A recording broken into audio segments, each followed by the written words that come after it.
Hello and welcome. I'm going to produce a model response for the Jekyll and Hyde question. Now, this is tailored somewhat towards AQA. Of course, if you're studying Jekyll and Hyde on a different exam board, some of the principles will be the same. The questions may differ slightly, but ultimately you're going to be asked in some ways to respond to the novel. Usually you're given an extract. You're asked to explore a key theme. So there may well be some relevant points for you here. The question here says, beginning with this extract, explore how Stevenson presents ideas about good and evil. Okay, so the first thing I note is beginning with the extract, the focus, good and evil. AQA say begin or start with the extract. This is not mandatory. Okay, you can, if you would like, sort of approach it elsewhere. You can start with it if you wish to, if that's how you feel comfortable. Today, I'm going to look at the extract. So it says, read this from chapter 10, Henry Jekyll's full statement of the case. And for me, already in my mind, I'm thinking, well, it's chapter 10. That's at the end. And the focus is on good and evil. And what I would prefer to do is to track the theme through the novel, okay, and then arrive at the end, and then sort of focus on the extract there. So I'm thinking kind of a beginning, middle, end sort of structure to my essay. In this extract, Jekyll describes his experiences the first time he takes the potion. Before I read the extract, what I would do is I would pop here a little plan. And thinking about good and evil, well, the first thing that I want to write and just note down is the message, right? Is the message. So if I think right from the start of the play, the message about good and evil is essentially something along the lines of, in my thinking, that good and evil are closely linked, okay? That ultimately through characters like Jekyll, evil overtakes, and controls. That if we're thinking, and this is me just dropping down like initial thoughts that come into my mind, that Victorian society obviously valued good, but obviously there was a lot of repression, evil remained. And I might just jot down a few kind of sections, a few things that I would probably kind of cover. The opening obviously focuses on Hyde and evil. I'm thinking about quotes like troglodytic. I'm thinking about the kind of beating, trampling that opens the novel. So I might sort of discuss a little bit about how evil becomes certainly the central focus right at the beginning. I'm going to think about later the kind of murder of Carew and how evil certainly seems to reign supreme. I might think about the way that the evil is juxtaposed, that there's a juxtaposition through the character of Utterson and the way that he is, our kind of voice of reason, how he's quite respected. And then I will come to the end, and let's have a quick look at the extract. So I'm going to look for anything that I want to pull out to do with good and evil. I knew myself at the first breath of life to be more wicked, tenfold more wicked. Well, that's going to be certainly something that I can pull out. Sold a slave to my original evil. And the thought in that moment braced and delighted me like wine. Might think a little bit about intoxication there. I stretched out my hands, exulting in the freshness of these sensations, and in the act I was suddenly aware that I had lost in stature. There was no mirror at that date in my room. That which stands beside me as I write was brought there later on for the very purpose of transformations, not necessary. The night, however, was far gone into the morning. The morning, black as it was nearly ripe for the conception of the day. The inmates of my house were locked in the most rigorous hours of slumber, and I determined, flushed as I was with hope and triumph, to venture in my new shape as far as to my bedroom. I crossed the yard wherein the constellations looked down upon me, I could have thought with wonder. Okay, so is there a kind of divine fascination here? The first creature of that sort that their unsleeping vigilance had yet disclosed to them. I stole through the corridors, a stranger in my own house, and coming to my room, I saw for the first time the appearance of Mr. Hyde. So I know that obviously at the beginning, I'm speaking about Hyde here. I'm going to build a nice kind of connection between the start of the novel and the end.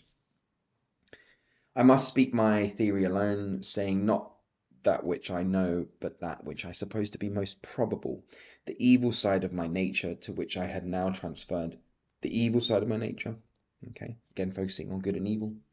Again, in the course of life, which had been, after all, 9/10 a life of effort, virtue, and control, it had been much less exercised and much less exhausted, and hence, as I think, it came about that Edward Hyde, was so much smaller, slighter, and younger than Henry Jekyll. Okay, again, am I pulling out here anything that I need? This is always the question that you need to ask yourself in an exam. You cannot write about everything. You just need to take the evidence that supports your theories. My theory is obviously that good and evil are closely linked. We see that although Hyde is smaller and more kind of frightening than Jekyll, it comes from within.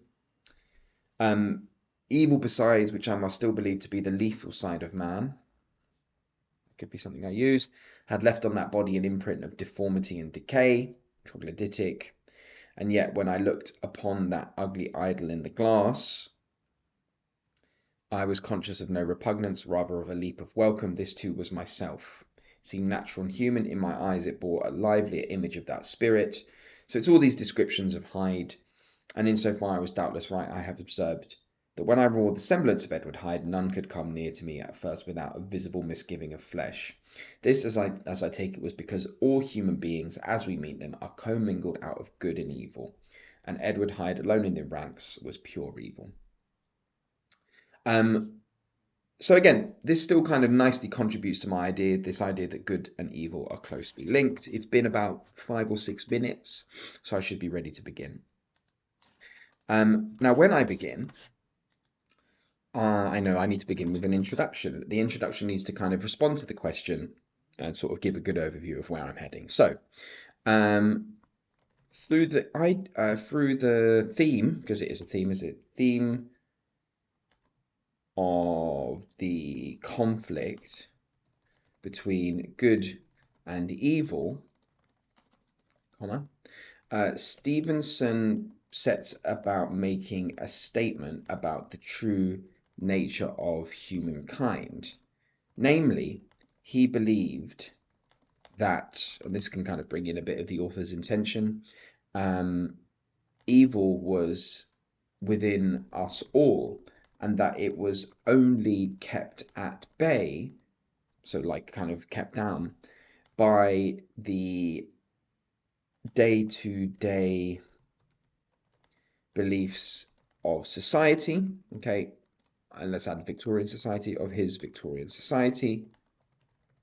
Ultimately, Stevenson was attempting to warn the Victorians that without maintaining, and this is about my message, that maintaining certain behaviors and attitudes,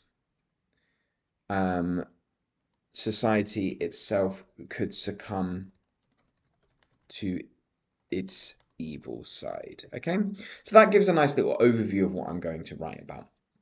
Then I need to come back to my plan. So I'm going to start with this opening about Hyde. So from the very opening of the novel, Stevenson explores ideas around evil. He starts the text with the troglodytic Hyde committing a savage act of brutality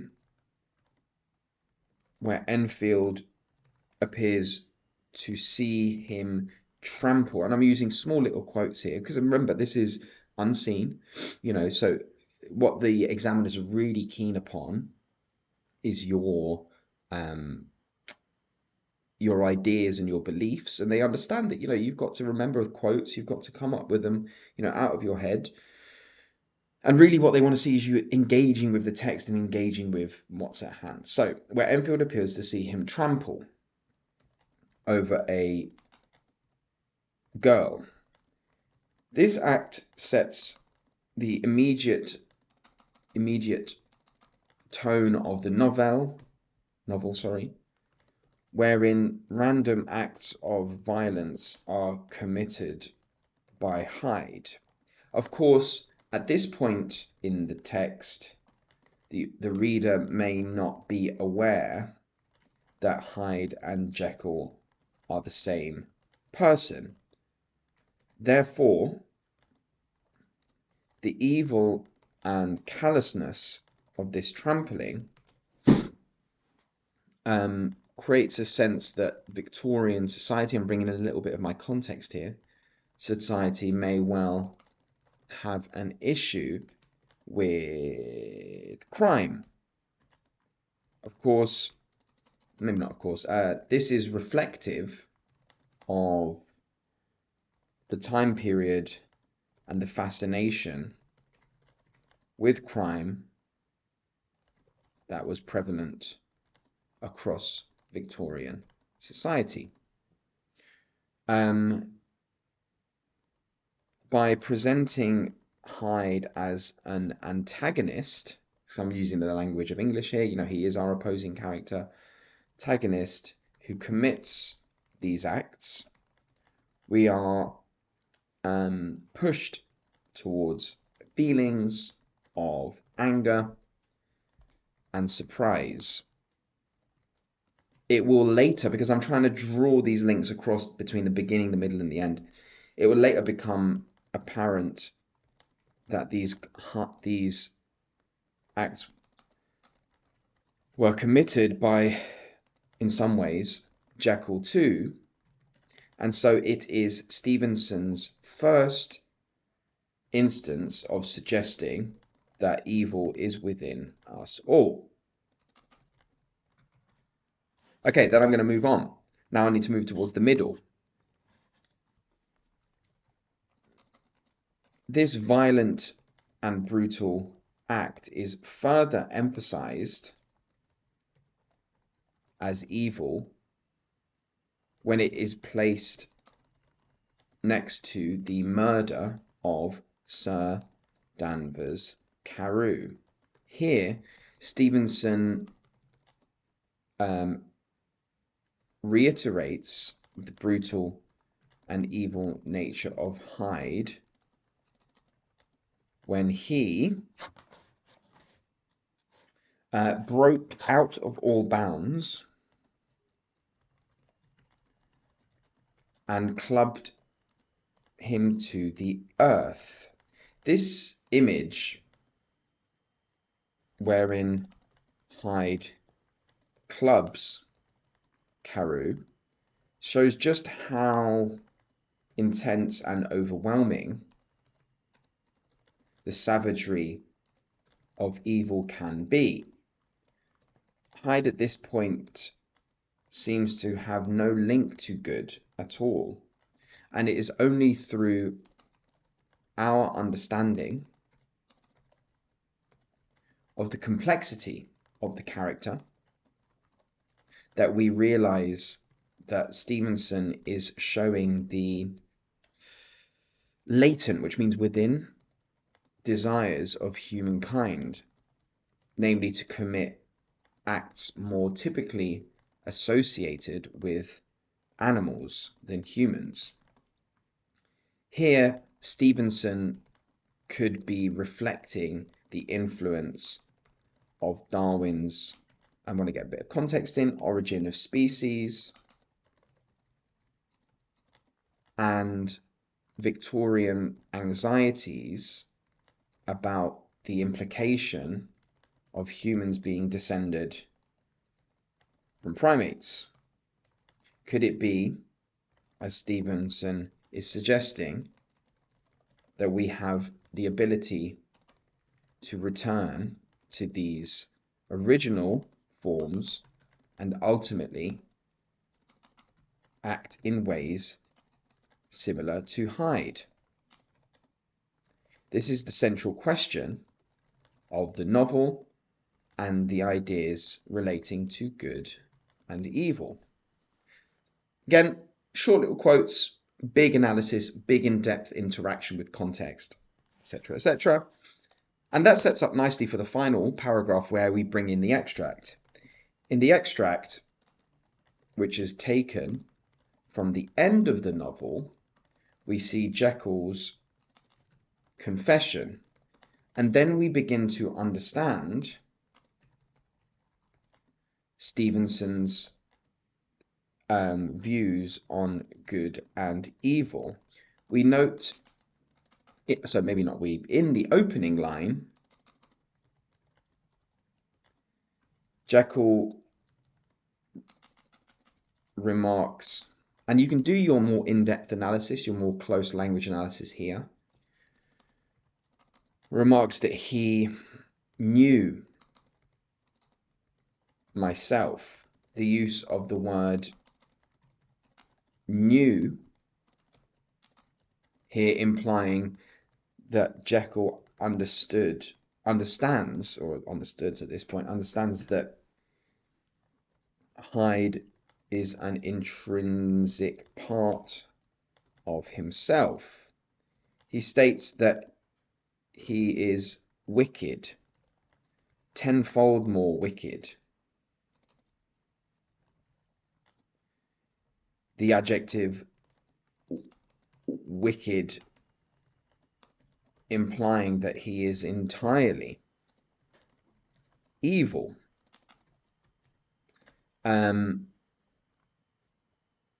Hyde's appearance is very different to Jekyll. He is, the line is, smaller in stature. However, Stevenson states this in order to emphasize that it is not about external appearances, but more about what is within.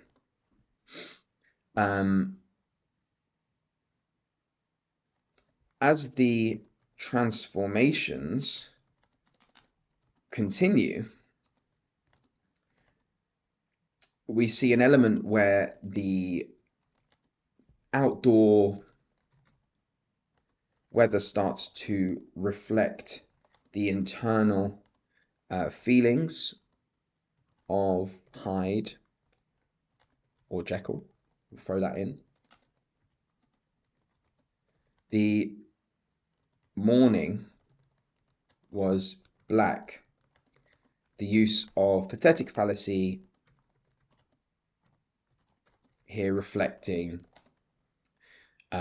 Stevenson's belief that Hyde and Jekyll are entirely linked, right? There is a clear atmosphere. We want to bring the atmosphere and the tone in here a little bit, and tone of fear and degradation, once again reflecting Victorian anxieties. As the extract nears its end, we see that human beings are, I use those little ellipses there to obviously get rid of such small sections, commingled out of good and evil. A perfect summation of, I want to link back to the question here, Stevenson's ideas about good and evil, namely that they almost require one another to exist. When the final statement comes that Edward Hyde was pure evil, we see Jekyll view perfectly. He understands that this evil is within him too. Now, I've obviously typed this up, you would be writing, but ultimately, what we're doing here is coming to an end. We've interacted with the question, we've got some strong analysis, we've got our context, we've got our ideas. There is a rough model answer. Thank you for watching.